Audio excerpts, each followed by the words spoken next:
everybody to a brand new segment here from the Geek Buddies called the Geek Bites. Hey!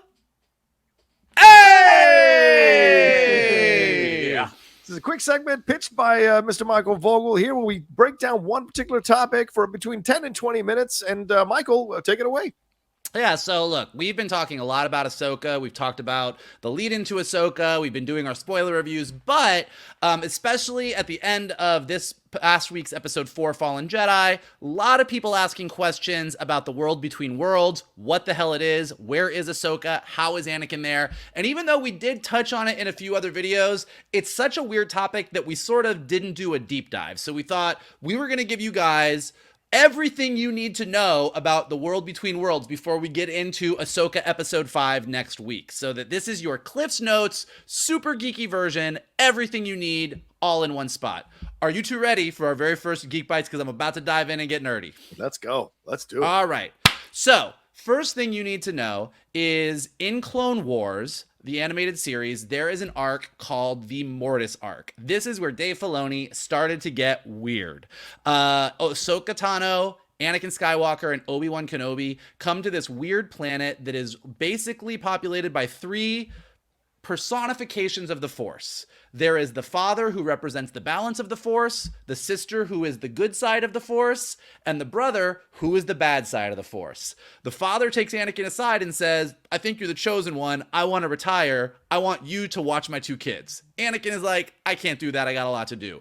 A bunch of shit goes down, and ultimately, the brother, who is the personification of the dark side, kills the sister, who is the personification of the light side. And Anakin uses the Force to channel the sister's energy into Ahsoka, who had been taken over by the dark side, to heal her. And Ahsoka now is tied to the good side of the Force. So a bunch of weird stuff happens here, but the 2 things that you need to know moving forward is that Ahsoka, in addition to being a badass Jedi and Anakin's Padawan, now has this uber connection to the Force and has this Force owl named Morai who travels around with her everywhere. So when you see Ahsoka's first appearance in Mandalorian Season 2, when you see Ahsoka at the end of Clone Wars, most times when you see Ahsoka in animation or in live action, there's this owl that's somewhere hidden away following her. So that's important. So does that, so far are we good? You guys with me on the Mortis Arc? Absolutely. Yes. Anything else to add to that little bit there? Got it. Got it. All right, good. Let's keep going.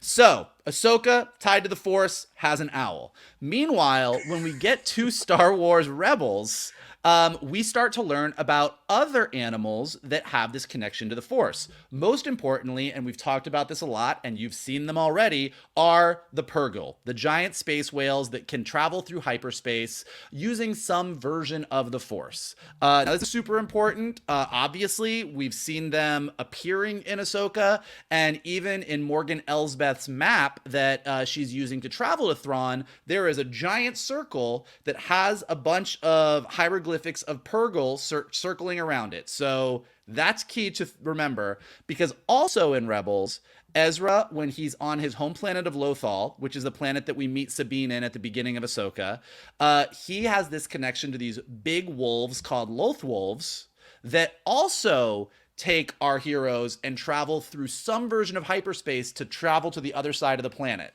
So we have these wolves that can also travel sort of using the same method the Purrgil do. So hyperspace, the Force, all of it is kind of tied together. It's getting weird. You guys still with me? Yeah, absolutely. Okay, so that's important because at the end of Rebels is the first time that we see this world between worlds that we saw at the end of Ahsoka episode 4. And the way it happens is the rebels come to a Jedi temple where the Empire is excavating it. They're really into this temple. The Emperor really wants to have control of it. And on the front of the temple, there is a giant mural of the brother, the sister, and the father from Clone Wars representing the dark side, the light side, and the balance of the Force. Now, Ezra and Sabine see this mural, and Ezra uses the Force to move the mural around, much in the same way that Sabine does with the map that she gets at the beginning of Ahsoka. And he ends up opening a giant circle that is a bunch of Loth wolves, hieroglyphics, in a giant circle, almost exactly the same as the giant circle of whales on Morgan Elsbeth's map.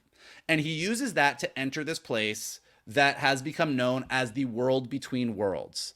Now, this is sort of like a giant rest stop for all places of the Star Wars universe. The past, the present, the future, it all connects right here. And when you walk into it, you oftentimes, when Ezra walks in, he hears Obi-Wan Kenobi, he hears Yoda, he hears Luke, he hears Kylo Ren, like he hears everything and he's taking it all in. And as he walks through this world between worlds, he comes upon Ahsoka, who he last saw at the end of season 2 when she was fighting Darth Vader. And he pulls her into the world between worlds, helping her escape from Vader, and the two of them explore this place. Ultimately, Ezra leaves, Ahsoka sees Morai, her owl, who is hanging out in this world between worlds, and she goes back to where she was originally after Vader was gone, and she survives. So they've sort of just touched on this place. They explored it. They don't know a ton about it, but they know that it's super important, and it's a kind of connective point for the Force. And that's really all we see of it. Like, that's kind of the last we saw of this place until we get to Ahsoka. So far, you guys good? Any questions? Any thoughts? Did I miss anything here? Just real quick. It's basically a place that is a out of space and time. Anything can happen, as you said. And Ezra pulls Ahsoka out from that battle, saving her, but essentially implying that Ahsoka would have survived that battle anyway. So it seems like from what we got from Clone Wars in that, or some Rebels in that episode, is that whatever happens is supposed to happen. You can't necessarily change the past or the present because of what you do in those portals. And if you do change things, there are ramifications and consequences, as we saw with this battle to try to save Kanan. I am very glad that you brought that up, because that is one of the things that people are getting a little bit confused about. That when I say that this is a kind of way station where all points of the galaxy converge, all of time and space converge, it doesn't turn into like time travel multiverse portals. Right. Dave Filoni actually spoke about this a few years ago, and this does not all of a sudden mean that we're going to get the ultimate mashup where Luke Skywalker, Anakin in his prime, Cal Kestis, Rey, and everybody are going to team up to fight somebody. That's not how this place works. This is more of a metaphysical place where people who are really connected to the Force can take a little time out and they can see the past. They can see the future. They can see what's going to happen. And in certain cases, like Ahsoka fighting with Vader, she can be pulled out of that situation. But when she returns, she's not jumping into portals and hopping forward in time or jumping back to the prequels to change the past. Like, she goes back to where she was and continues on. And Filoni was really clear. It's not the world between worlds is not a place that is about time travel. It's just where everything meets. All points occur here. It's like looking at a big bookshelf of every Star Wars novel ever written. You can't actually go into the novels, but you can read and see everything. The place is more about knowledge. And so this is a place where you know things, and like once you know about the future, you might be able to go back into your present, and that might lead you to make different choices. But we're not like all of a sudden time hopping and breaking Star Wars canon, because that would be absolutely insane. So one of the things that people are conjecturing about right now as they talk about this world between worlds is like, how did Ahsoka get there? Like, we saw her fall off a cliff. Yeah. And then we see her wake up and she's all of a sudden in this world between worlds, but we didn't see somebody pull her in the way that Ezra did. So we're not quite clear on what happened. But a lot of people are saying it seems like, there are certain planets that are stronger in the Force than others, in the same way that there are certain people that when they are born are stronger in the Force. So Lothal, the planet that Ezra came from on Rebels that we see at the beginning of the Ahsoka series, where this Jedi temple was, seems to be a place that's strong in the Force.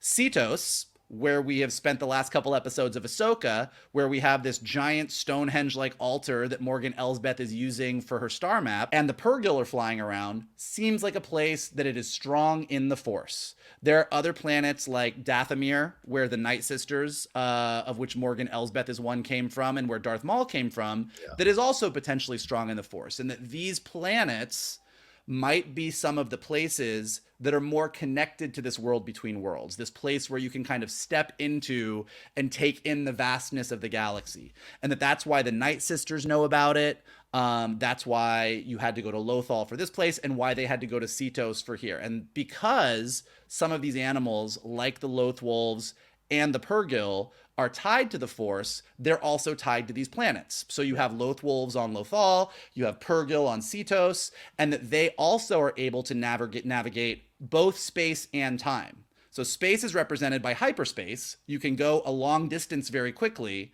or the world between worlds is the time version of that. You can go back and forward and look at things that happened way before you, or look at things that are going to be happening way after you.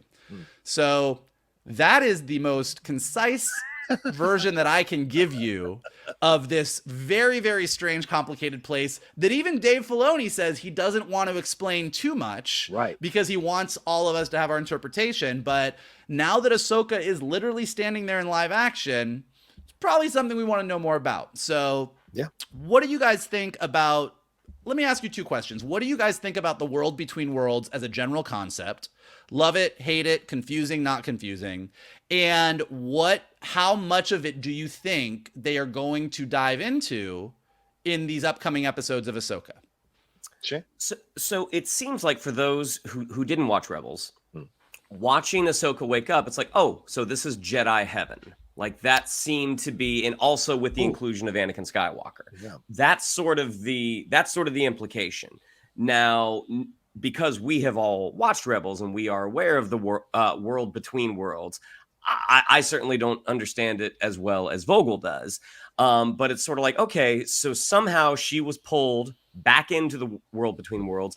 What is Anakin Skywalker doing there? Right. Because, we all saw him perish at the end of Return of the Jedi and saw him return as a Force ghost. Does the world between worlds, is that a haven for those that have passed on? Could we see Yoda there? Could we see Obi-Wan there? It's left me with more questions, and knowing how Filoni has approached Ahsoka for those that didn't know Rebel Season 5, I would assume, or Rebel Season 4, that we are going to get some explanation of where Ahsoka is, while not giving everything, because he does want to sort of stoke those creative fires in the audience. So I'm left with more questions than answers, but very intrigued. Yeah, this is one of those concepts that less is more, right? The less you have the mystery, keep the mystery around it. Because to me, like, you look at the Mortis thing, and I think it was great of you to bring that up, Mike, because it's good to make that connection. Is Anakin possibly now finally becoming the father in the Mortis trilogy now that he has died? Is he the father? Is he in this world between worlds doing what the father would have done, which is to keep the balance in the Force? Remember, it is Kenobi who yells at him on Mustafar, you were supposed to be the chosen one. It is said that you were supposed to bring balance to the Force. So in a way, the prediction does come true, but in a different way. So if they explain the Mortis stuff, could be interesting. And remember, Ahsoka was yanked into the world between worlds. She didn't discover it. Ezra did, as you pointed out, Michael. So here is Ezra. Here is Ahsoka yet again falling into the world between worlds. So will Anakin be the one that actually explains and gives a good idea of what it is, at least generally? But I think there's a lot of things that are interesting about Star Wars with the world that are connected to the world between worlds. Look at the dark side cave in Empire Strikes Back, and you having to on Dagobah, and you have to confront versions of yourself. I think that's connection to the world between worlds as well. And I want to bring up a couple of quotes real quick. Henry Gilroy, Michael, who Shannon, who we know. I know that old so-and-so. His comment back in 2018, I thought was really cool. He says, I always got the sense that if somebody else had gone into that world between worlds, they would have experienced something completely different. They would have heard different voices echoing the portals, would have been different. So it's all about what you bring into it and what your experiences are and what your connections are. And in the Sith here, Darth Sidious says, this of the Sith, Darth Sidious said, this mystical realm connects all of time and space, creating conduit between the living and the dead. Those who control this plane would possess mastery over all of existence, but gaining access has proved an unexpected challenge. So clearly, this is something that is known to the higher level of people who are connected to the dark side or the light side of the Force, and it can be manipulated. And I like Henry's approach that you bring into it. It kind of moves around you. And so it does exist as a creation, but when you go into it, it adapts to who you are and challenges you and tests you and teaches you something if you're willing to learn. So what is Ahsoka going to learn here in the World Between Worlds? I'm so curious to find out. And I do think, I mean, kind of to Shannon's point, like, do I think that you need to know everything I just told you for Ahsoka? No. I think they are I don't think they're getting into the Mortis arc and the brother and the sister and the father, but I think knowing all of that is the context of how we got to where we are. I think what is most important for this is it's the same as Obi-Wan Kenobi's ghost showing up to Luke. It's the same as these things. Like, we didn't need to know why the ghost was showing up and all these things. Like, what is important is that Anakin is here, whether this is a past version of Anakin that gets to show up and say hello to Ahsoka, or this is Anakin's Force ghost. This place in the World Between Worlds is a place where all of these things happen. You could even say, if you were going to get super weird, that Luke seeing Obi-Wan Kenobi's ghost, even though he saw him in Dagobah, that was sort of a version of the World Between Worlds. It was a way that the Jedi from the past were able to talk to the Jedi from the present, and that we are just seeing sort of the nuts and bolts of it in this place. But in the original trilogy, we saw the after effect of it, which is Jedi can talk to other Jedi from previous or maybe potential future time periods.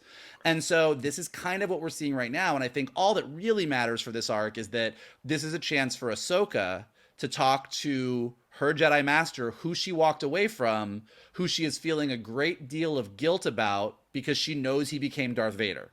And that this place of time and space that's tied to space whales and giant wolves is a cosmic way station for Force shit.